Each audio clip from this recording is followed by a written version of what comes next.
નમસ્કાર વિદ્યાર્થી મિત્રો, શ્રી કર્મયોગ વિદ્યા સંકુલ હબુકડ આયોજિત ઓનલાઈન વર્ગોમાં ફરી વખત ધોરણ 9ના તમામ વિદ્યાર્થી ભાઈઓ અને બહેનોને હૃદયપૂર્વક આવકારું છું. મિત્રો, આગળના લેક્ચરમાં એટલે કે લેક્ચર નંબર 7માં આપણે ખૂબ સરસ મજાની શીત ઋતુ એટલે કે શિયાળા વિશે અને એમાં પણ ઉત્તર ભારતમાં જોવા મળતા શિયાળાની વાત કરી હતી. આમ જોઈએ મિત્રો તો આપણે જે શીત ઋતુ છે એટલે કે શિયાળો તેને બે ભાગમાં વહેંચી શકાય. ઉત્તર ભારતનો શિયાળો અને દક્ષિણ ભારતનો શિયાળો. આપણે શીત ઋતુનો સમયગાળો પણ જોયો કે ડિસેમ્બરથી ફેબ્રુઆરી માસ દરમિયાન એટલે કે 3 મહિના દરમિયાન આપણને શીત ઋતુનો અનુભવ થાય છે. સાથે સાથે મિત્રો આપણે એ પણ જોયું હતું કે શીત ઋતુ દરમિયાન ઉત્તર ગોળાર્ધમાં જો કોઈ પણ મિત્રો ખાસ યાદ રાખજો કે કોઈ પણ દેશ હોય, કોઈ પણ ગોળાર્ધ હોય, એમાં જો સૂર્યના કિરણો ત્રાંસા પડે તો તે દેશમાં કે ગોળાર્ધમાં કે ભાગમાં આપણને છે તે શિયાળાનો અનુભવ થાય છે. આ ઋતુ દરમિયાન ભારતમાં તો કે જે કિરણો છે તે ત્રાંસા પડતા હોવાથી આપણે શિયાળાનો અનુભવ કરી શકીએ છીએ. આ ઋતુ દરમિયાન કયા દેશમાંથી પવનો આવે છે આપણે તેની પણ વાત કરી હતી કે આ ઋતુ દરમિયાન મધ્ય એશિયામાંથી ભારતમાં ઠંડા અને સૂકા પવનો આવે છે અને તેના કારણે સમગ્ર ભારતનું વાતાવરણ ઠંડુ અને સૂકું બને છે. ત્યાર પછી મિત્રો આપણે વાત કરી હતી ઉત્તર ભારતનો શિયાળો, પોઈન્ટ નથી પરંતુ ઉત્તર ભારતના શિયાળા વિશે વાત કરી હતી કે ઉત્તર ભારત પ્રમાણમાં તો કે ઉત્તર પૂર્વ ભારત પ્રમાણમાં ઠંડુ હોય છે. શા માટે? તો કે ત્યાં છે તે સમુદ્ર, આ ભાગ સમુદ્રથી દૂર છે તેમજ ત્યાં રણ પ્રદેશો આવેલા છે. તેની સાથે સાથે આપણે એ પણ વાત કરી હતી કે આ સમય દરમિયાન ભારે દબાણવાળા પવનો ઉત્પન્ન થાય છે અને તે પવનની દિશા બદલાય છે અને અહીંના ભારે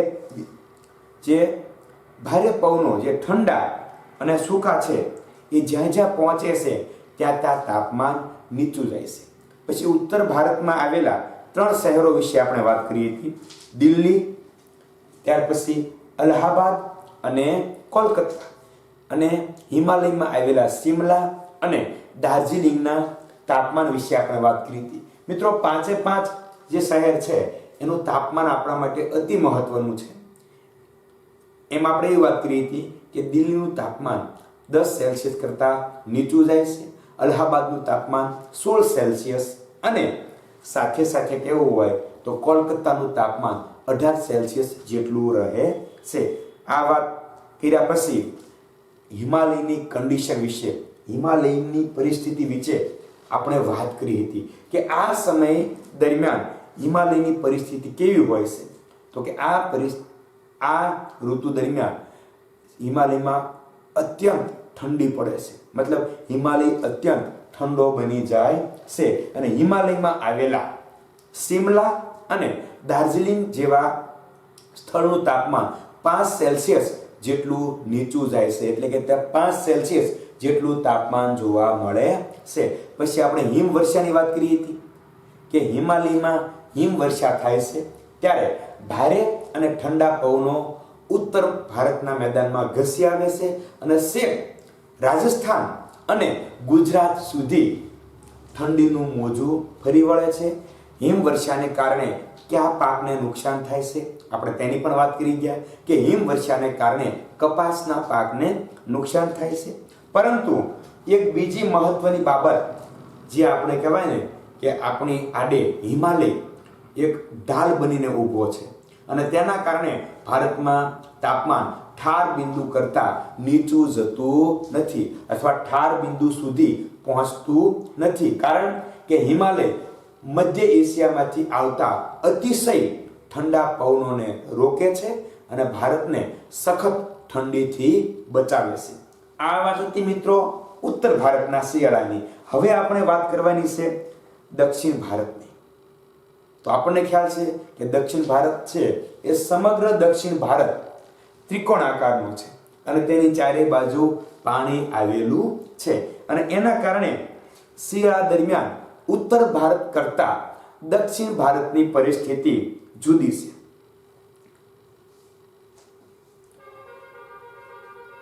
દક્ષિણ ભારત ઉષ્ણકટિબંધમાં આવેલો છે, વિષુવવૃત્તની નજીક છે તથા દ્વીપકલ્પીય આકાર ધરાવે છે. આપણે પહેલા વાત કરી કે ભાઈ ઉત્તર ભારત છે તે તો કે શીત કટિબંધમાં, આમ વિચારીએ તો અલગ છે, પરંતુ દક્ષિણ ભારત છે તે ઉષ્ણ કટિબંધમાં આવેલું છે.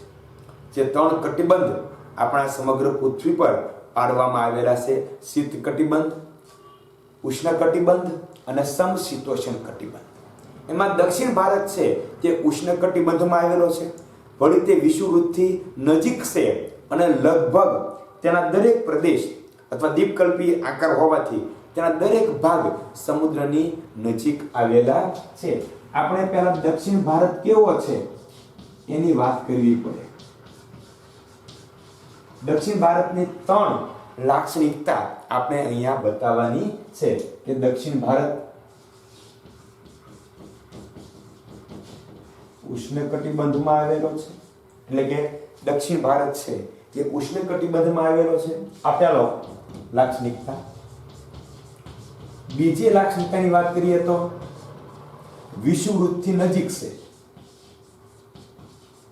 વિષુવવૃત્તથી નજીક છે અને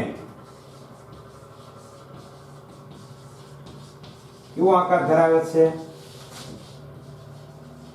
દ્વીપકલ્પીય આકાર ધરાવે છે.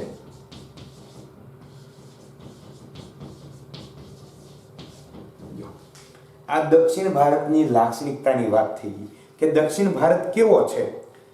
તો દક્ષિણ ભારત છે એ કયા કટિબંધમાં આવેલો છે?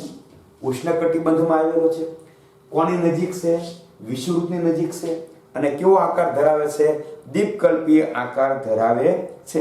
તેના અંદરના ભાગમાં આવેલા પ્રદેશો સમુદ્રથી વધુ દૂર નથી, તેથી અહીં શિયાળામાં ઉત્તર ભારત જેવી કાતિલ ઠંડી અનુભવાતી નથી.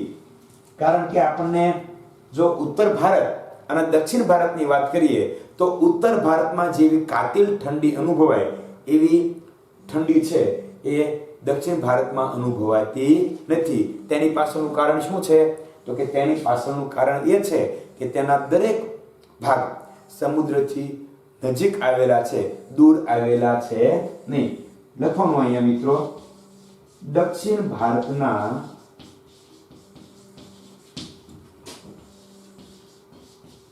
દરેક ભાગ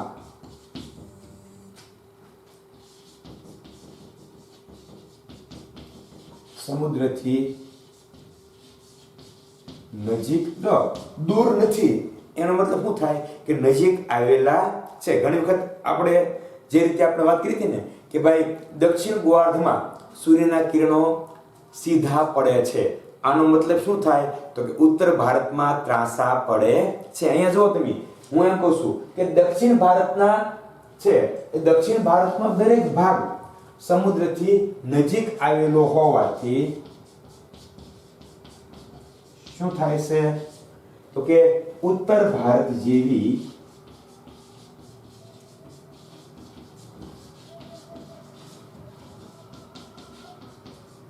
કાતિલ ઠંડી અનુભવાતી નથી.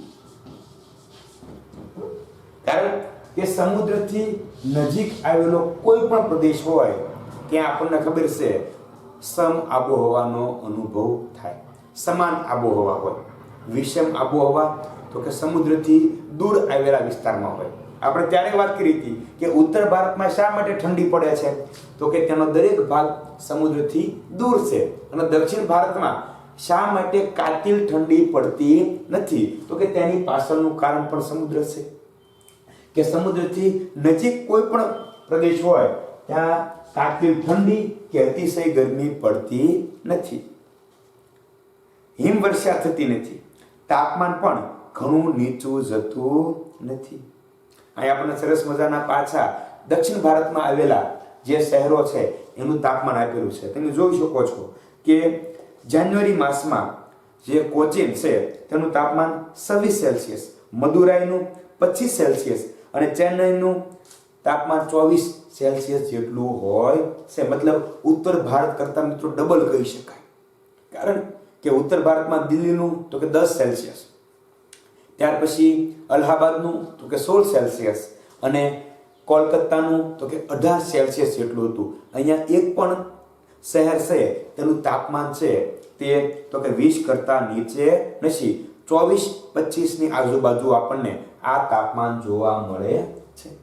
એટલે કે દક્ષિણ ભારતનો છે દરેક ભાગ સમુદ્રથી નજીક આવેલો હોવાથી ઉત્તર ભારત જેવી કાતિલ ઠંડી પડતી નથી. હિમવર્ષા પણ દક્ષિણ ભારતમાં ક્યારેય થતી નથી. ખાસ યાદ રાખજો, હિમવર્ષા માત્ર ઉત્તર ભારતમાં જ થાય છે. અને હિમવર્ષા થતી ન હોવાથી તેનું તાપમાન છે એ પણ ઘણું નીચે છે, એ જતું નથી. હિમવર્ષા થતી નથી અને તેથી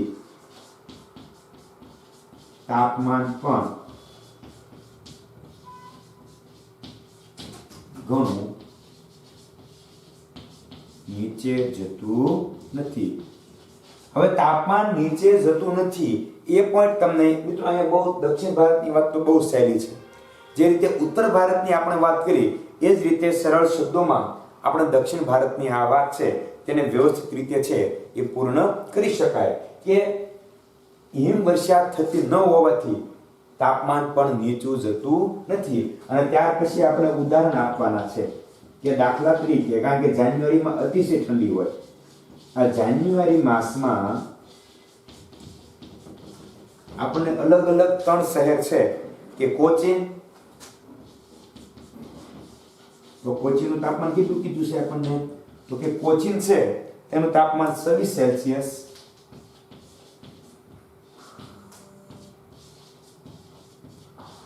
મદુરાઈનું તો કે મદુરાઈ શહેર છે તેનું તાપમાન 25 સેલ્સિયસ અને ચેન્નઈનું તાપમાન 24 સેલ્સિયસ જેટલું હોય.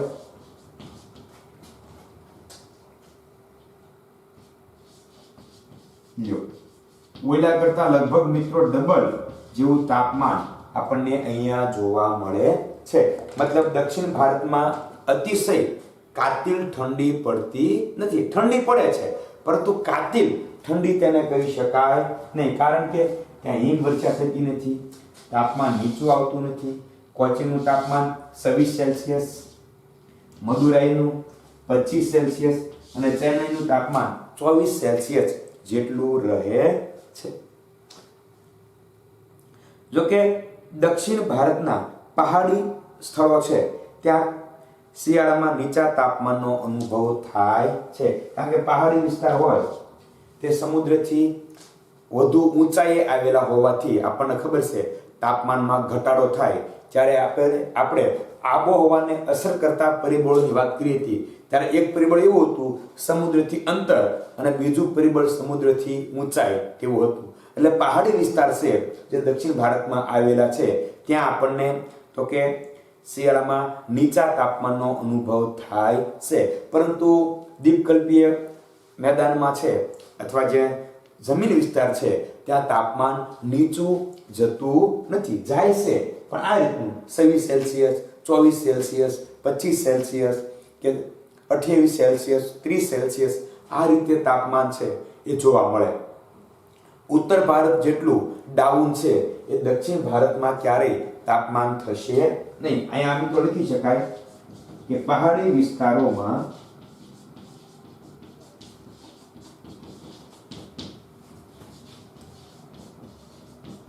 શિયાળામાં તાપમાન શું થાય છે તો કે નીચું જાય, આટલું લખી શકાય, નીચું જાય આટલું લખી શકાય કે પહાડી વિસ્તારોમાં શિયાળામાં તાપમાન નીચું જાય છે, પરંતુ કેટલું નીચું? તો કે અતિશય નીચું જતું નથી. પહાડી વિસ્તારની વાત છે. જમીની જે વિસ્તાર છે ત્યાં તાપમાન નીચું જશે નહીં. દક્ષિણથી ઉત્તર તરફ જતા તાપમાનમાં ઘટાડો થતો જાય છે. તો આપણને ખ્યાલ જ છે કે જેમ જેમ, કારણ કે દક્ષિણ ભારતમાં તાપમાન નીચું છે, જેમ જેમ છે એ ઉપર જાય તેમ તાપમાન નીચું નીચું નીચું થતું જશે. આ ત્રણેય શહેર છે આપણે અહીંયા જ બતાવે છે કે આ ત્રણેય શહેર તો કે દક્ષિણ ભારતમાં છે. ઉપર જાવ એટલે ડાયરેક્ટ સીધું આવે કોલકાતા. તો કે કોલકાતાનું તાપમાન અહીંયા તમે જુઓ, કોચીન સૌથી નીચે એટલે 26 સેલ્સિયસ, તેનાથી ઉપર મદુરાઈ 25 સેલ્સિયસ, ઘટ્યું કે ના ઘટ્યું? તેની ઉપર ચેન્નઈ 24 સેલ્સિયસ, તેની ઉપર તો કે તેની ઉપર કોલકાતા, તો કોલકાતાનું માત્ર 18 સેલ્સિયસ, તેની ઉપર અલ્હાબાદ, તો અલ્હાબાદનું 16 સેલ્સિયસ, અને સૌથી ઉપર દિલ્હી, તો કે દિલ્હીનું 10 સેલ્સિયસ, તેની ઉપર તો કે સિમલા અને દાર્જિલિંગ, તેનું તાપમાન 5 સેલ્સિયસ જેટલું હોય છે. મતલબ દક્ષિણથી ઉત્તર તરફ જઈએ તેમ તાપમાન છે એ ઘટતું જાય છે. ઉત્તરથી દક્ષિણમાં આવીએ તો તાપમાન વધતું જાય છે.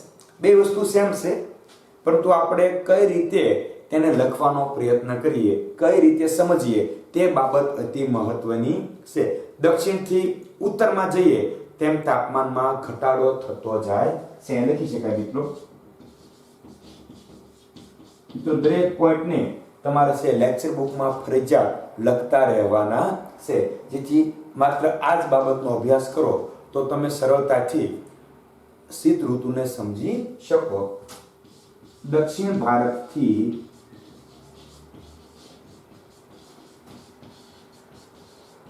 ઉત્તર ભારતમાં જતા તાપમાન નીચું જાય છે, તો નીચે જાય છે.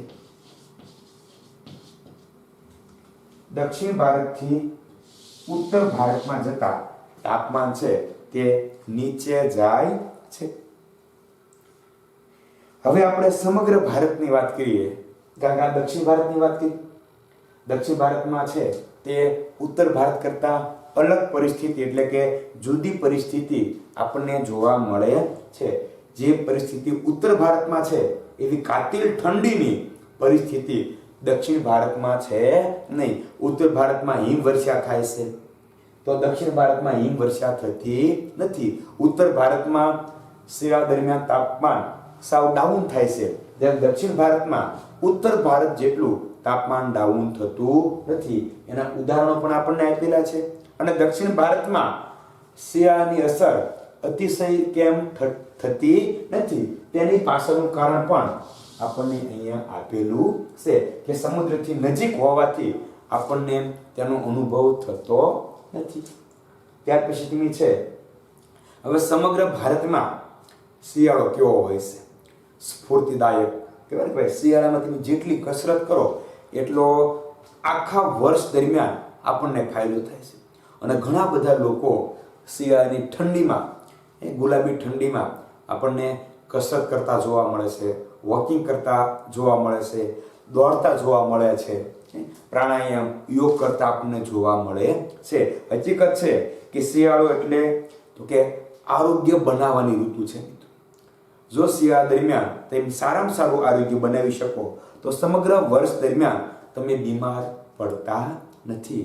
આરોગ્યવર્ધક છે, સ્ફૂર્તિદાયક છે, પરંતુ ખૂબ લાંબી રાતને કારણે આપણને ઊંઘ પણ બહુ આવે છે. જો કે જેટલી નીંદર ઉનાળામાં ઝડપથી ઉડે છે એટલી શિયાળામાં ઉડતી નથી, કારણ કે ઠંડીમાં આપણને સૂવાની મજા આવે છે. સાથે સાથે એવું પણ કહી શકાય મિત્રો કે ધુમ્મસ હોય છે, દિવસો ટૂંકા હોય છે અને રાત્રિ લાંબી હોય છે. એનો પણ આપણે છે વિગતે અભ્યાસ કરવાનો છે. પરંતુ આ જે પોઈન્ટ લખ્યા છે દક્ષિણ ભારતનો શિયાળો, હું તો બે જ ભાગ પાડી દઉં તમને, પણ બહુ મજા આવશે કે ઉત્તર ભારતનો શિયાળો અને દક્ષિણ ભારતનો શિયાળો. ઉત્તર ભારતમાં અતિશય ઠંડી, તાપમાન નીચું જાય, હિમવર્ષા થાય. ત્રણ શહેરો છે, 3 શહેર અને 2 સ્થળ, એના તાપમાન લખી નાખવાના. દક્ષિણ ભારતમાં તો કે સમુદ્રથી નજીક છે, વિષુવવૃત્તથી નજીક છે, ઉષ્ણકટિબંધી છે, દીપકલ્પીય છે, એટલે શિયાળાની અસર થતી નથી. 3 છે એના તાપમાન લખવાના છે. હિમવર્ષા થતી નથી, તાપમાન નીચું જતું નથી.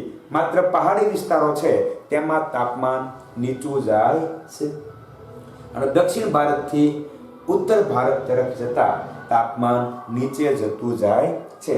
આ મિત્રો વાત કર્યા પછી હવે આપણે સમગ્ર ભારતમાં આપણે શિયાળાને કઈ રીતે લેવો જોઈએ, એમાં ધુમ્મસ આવે છે, વરસાદ આવે છે, કેવી કેવી કસરત કરવી જોઈએ. એટલે કાંઈ નામ નથી કહેવાના આપણે કે ભાઈ યોગ કરવા જોઈએ, ઉઠક બેઠક કરવી જોઈએ, આસન કરવા જોઈએ, એવું નહીં, પણ આરોગ્યવર્ધક શિયાળો માનવામાં આવે છે. આપણે છે તેની ટચુકડી વાત કરીને શીત ઋતુની વાત છે તેને આજના લેક્ચરમાં આપણે અહીંયા પૂર્ણ કરવાની છે. જુઓ તમે કે ભારતમાં શિયાળો ખૂબ જ સ્ફૂર્તિદાયક અને આરોગ્યવર્ધક હવામાનનો ઋતુગાળો ગણાય છે. કે ભારતમાં શિયાળો કેવો છે આમ વિચારીએ તો કે ભારતમાં શિયાળો સ્ફૂર્તિ કોને કહેવાય? તાજગી, સ્ફૂર્તિદાયક. સ્ફૂર્તિદાયક તો છે જ તે, સાથે સાથે કેવો છે તો કે સ્ફૂર્તિદાયક અને આરોગ્યવર્ધક ઋતુ ગણાય છે.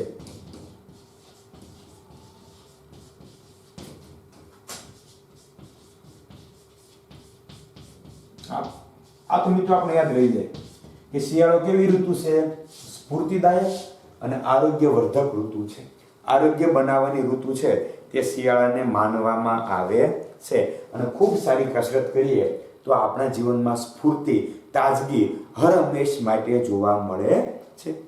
લાંબી અને ઠંડી રાત્રિના કારણે વહેલી સવારે ઝાકળ અને ધુમ્મસ ઘણા ભાગોમાં અતિ સામાન્ય છે.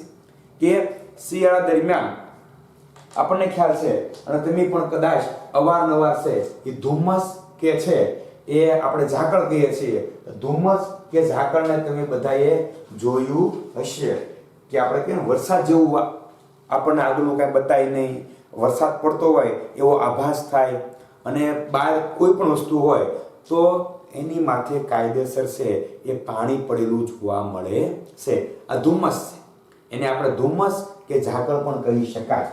એની પાછળનું કારણ શું છે તો કે રાત્રિ લાંબી હોય છે. રાત્રિ લાંબી અને ઠંડી હોય છે.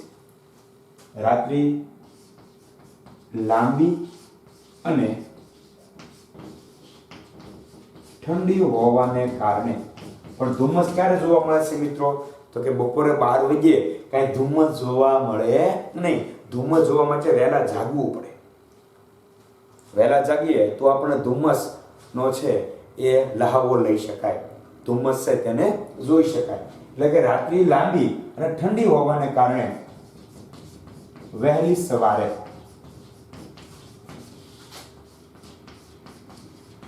ઝાકળ અને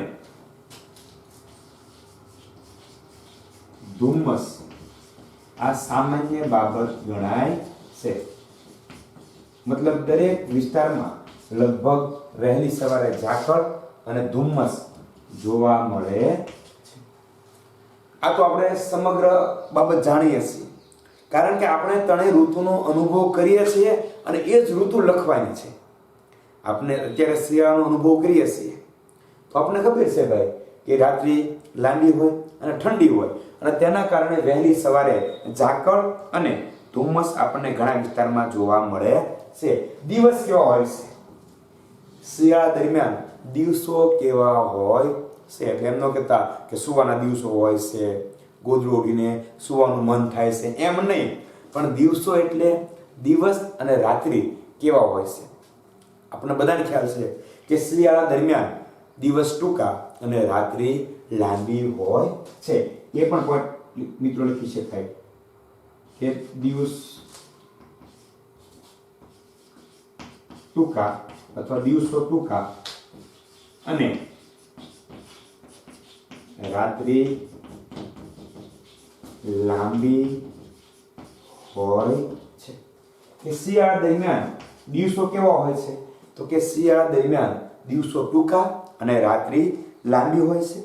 શિયાળામાં જમીન પરથી વાતા સૂકા પવનો સામાન્ય રીતે વરસાદ લાવતા નથી. આપણને ખબર છે કે શિયાળા દરમિયાન પવનો ક્યાંથી આવે છે? તો કે હિમાલય ઉપરથી મધ્ય એશિયામાંથી આવે છે.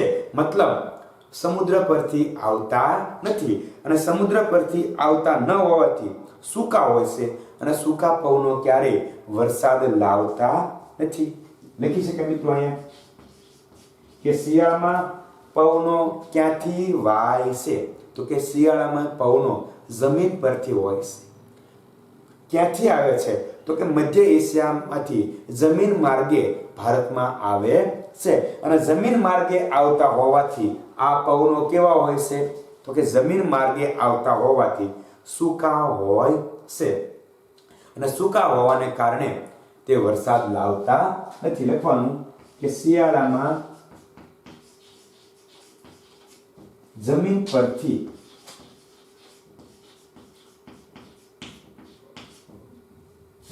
પરથી આવતા, લખી શકાય મિત્રો અહીંયા, આવતા પવનો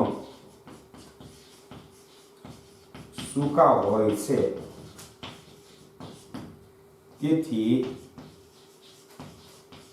વરસાદ લાવતા નથી.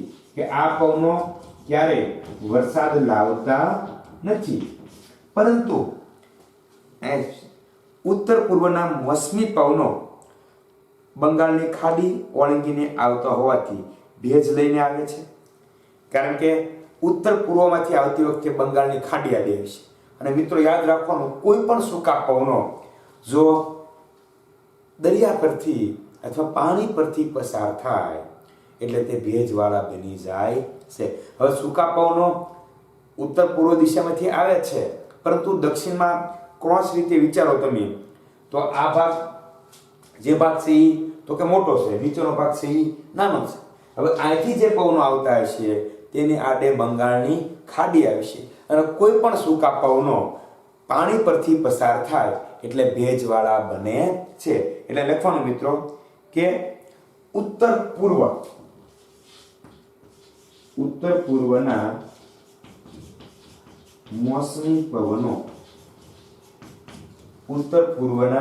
મોસમી પવનો બંગાળની ખાડી પરથી પસાર થતા શું થાય છે? ભેજવાળા બને છે. તો સામાન્ય રીતે ભારતમાં છે એ મધ્ય એશિયામાંથી આવતા પવનો વરસાદ લાવતા નથી, પણ ઉત્તર પૂર્વ દિશામાંથી આવતા હોવાથી તેના રસ્તામાં શું આવે છે? બંગાળની ખાડી આવે છે, અને બંગાળની ખાડી આવતી હોવાથી સૂકા પવનો ભેજવાળા બને છે, અને આ ભેજવાળા પવનો કોરોમંડળ તટ પર વધુ વરસાદ આપે છે. અને આ ભેજવાળા પવનો ક્યાં સ્થળે? કોરોમંડળ જે દક્ષિણ ભારતમાં આવેલું છે ત્યાં વધુ વરસાદ આપે છે. એટલે કે શિયાળામાં પણ કોરોમંડળમાં વર્ષા ઋતુનો અનુભવ થાય છે. શિયાળામાં પણ કોરોમંડળના દરિયા કિનારે વરસાદ આવે છે. ઉત્તર પૂર્વ ભારતમાં પશ્ચિમી વિશ્વ તથા વંટોળ લીધે થોડો વરસાદ પડે છે.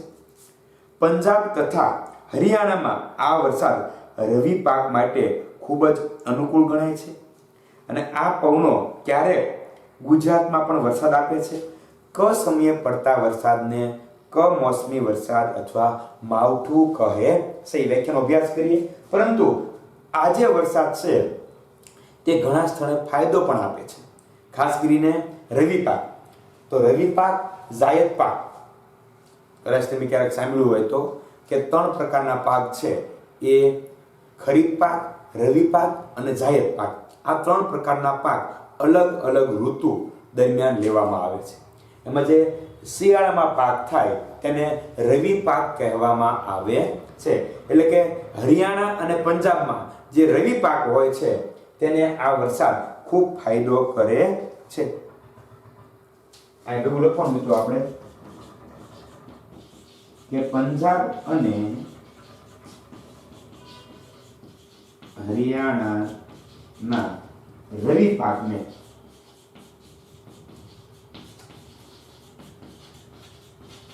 આ વરસાદ ફાયદો કરે છે. અનુકૂળ આવે એટલે કે ફાયદો કરે છે. નુકસાન કરે તો તેને પ્રતિકૂળ કહેવામાં આવે. અહીં પણ લખ્યું છે ભાઈ કે ખૂબ જ અનુકૂળ બને છે અને રવિ પાકને ખૂબ ફાયદો થાય છે. આ પવનો ઘણી વખત ગુજરાતમાં પણ હમણાં જ આપણે અનુભવ કર્યો છે. અત્યારે લાઈ કહી શકાય કે શિયાળાની ઋતુ શરૂ છે અને થોડા દિવસો પહેલા જ આપણે માવઠાનો અનુભવ કર્યો હતો. કારણ કે બંગાળની ખાડી પરથી સૂકા પવનો પસાર થાય એટલે તે ભેજવાળા બને છે અને ભેજવાળા પવનો જમીન વિસ્તાર પર વરસાદ આપે છે અને અહીંયા ખૂબ વરસાદ આપણને જોવા મળે છે. કોરોમંડલના ખૂબ વરસાદ પડે છે, પરંતુ પંજાબ અને હરિયાણામાં પણ આ પવનો વરસાદ આપે છે અને ક્યારેક ગુજરાતમાં પણ વરસાદ આવે છે. અને મિત્રો હવે એક મહત્વની વ્યાખ્યા કે કમોસમી વરસાદ.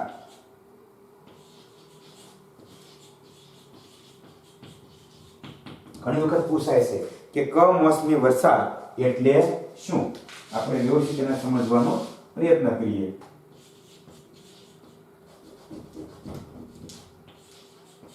કે કમોસમી વરસાદ સાવ સાદી ભાષામાં પ્રશ્નમાં જ જવાબ રહેલો છે. કસમયે પડતા.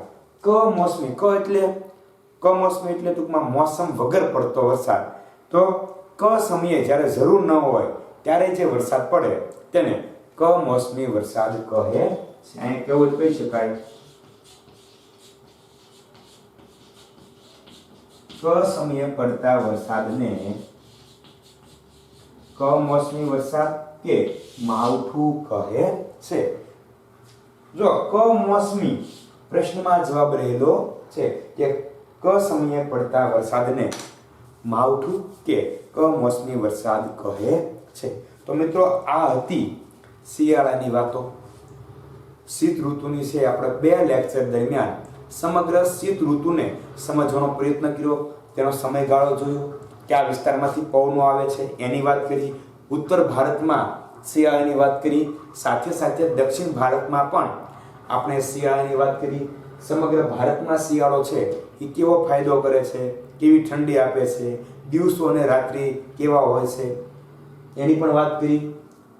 ધુમ્મસ ક્યારે જોવા મળે છે? તો કે વહેલી સવારે ધુમ્મસ જોવા મળે છે અને આ પવનો સૂકા હોવાથી વરસાદ આપતા નથી, પરંતુ બંગાળની ખાડી પરથી આ પવનો પસાર થાય એટલે ભેજવાળા બને છે અને કોરોમંડલના દરિયા કિનારે ખૂબ વરસાદ આપે છે. શિયાળા દરમિયાન જો પંજાબ અને હરિયાણામાં વરસાદ થાય તો ત્યાંના રવિ પાકને ખૂબ જ ફાયદો થાય છે. ગુજરાતમાં પણ ક્યારેક આ પવનો વરસાદ લાવે છે. આ પવનો એટલે કયા પવનો? બંગાળની ખાડી પરથી પસાર થતા સૂકા પવનો જે ભેજવાળા બને છે તે ગુજરાતમાં પણ ક્યારેક વરસાદ લાવે છે. અને છેલ્લે આપણે માવઠું એટલે શું અથવા કમોસમી વરસાદ એટલે શું? તો કે કસમયે પડતા વરસાદને માવઠું કે કમોસમી વરસાદ કહે છે. તો મિત્રો આજના લેક્ચરમાં આપણે શિયાળા વિશેની જે માહિતી છે તેને પૂર્ણ કરીને ખૂબ સરસ રીતે સમજવાનો પ્રયત્ન કર્યો અને શીત ઋતુને આપણે ખૂબ નજીકથી જોઈ અને અનુભવ પણ કરીએ છીએ.